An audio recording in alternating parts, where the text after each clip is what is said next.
What is going on guys, CasualSavage here, and in this video I'm going to be showing you the best recording settings in OBS.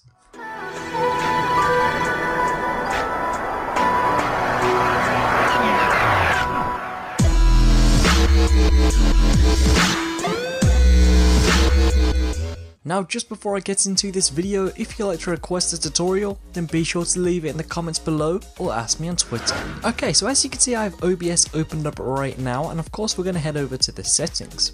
Now from settings you want to head over to output. Now you want the output mode to be set to advanced. Head over to recording, make sure the type is set as standard, and here is the recording path. What the recording path is, it's where your recordings will save after you have finished. So as you can see right now, mine is going to be saved to my desktop. But if I select browse, I can choose a different place where I want it to be saved. It's completely up to you. Here it says generate file name without spaces, so this is completely optional. It is not going to make much of a difference. It is just changing the file name without spaces. Below here is the recording format, and the ones you want to focus on is MP4. If Mac users do come across any problems, of course you can try out MOV, however MP4 is the best one and it's probably most compatible with your editing software. Now where it says audio track, if you have more than one audio track then of course select 2, 3 or 4, but for me I can keep it at 1. You want the encoder to be selected as X264, I believe this one is the best one. And now here it says rescale output. Now this is optional. If you want to record in 1920 by 1080 then by all means do it. If you want to record in 720, of course do that. I'd stick with them two. So it's either 1280 by 720 or 1920 by 1080. Of course 1920 by 1080 will be the best one to use, but of course if you do want to downscale, 1280 by 720. Now you want to leave this one blank, and now we get onto the rate control. You want to make sure it's selected as CRF. This will give you the quality. The CRF is going to be set anywhere between 8 to 12. The lower the number the better, but you do need to play around with this figure because not everyone has the same PC. The keyframe interval is going to be set as 2. Now we get onto the CPU usage preset. Now for those that watched my video on the best live stream settings in OBS, then you'll know what this means. Basically, for those that don't know what it means, the faster, the poorer the quality, the slower, the better the quality. Now don't jump ahead and pick the slower one because you really need a high-end computer for that, and I mean a really high-end computer.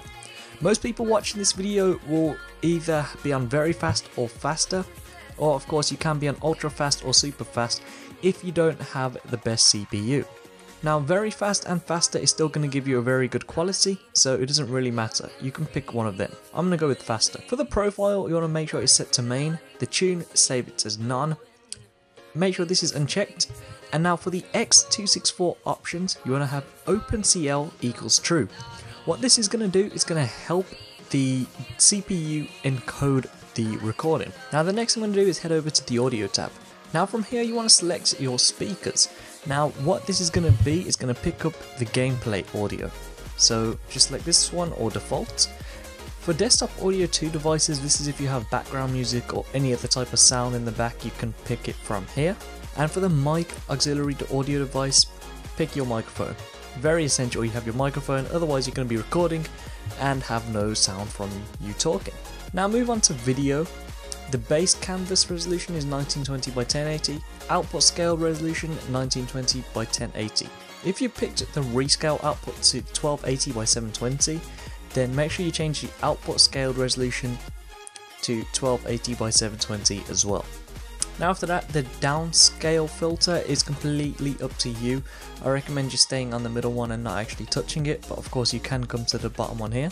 And now we get onto the FPS. Do you want to record in 60 or do you want to record in 30?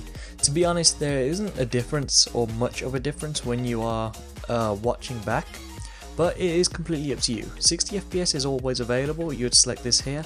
If you want 30, just select this one. Now the final thing I'm going to be showing you is hotkeys. Now what hotkeys allow you to do, you can press something on your keyboard and it will begin to record. So as you can see right now it says start recording, and I have Control and R to make me start recording. I also have Control and R to make me stop recording. So now we're all good to go, we can apply and OK. And now if I press Control and R, As you can see right now, I am currently recording and it is asking me to stop.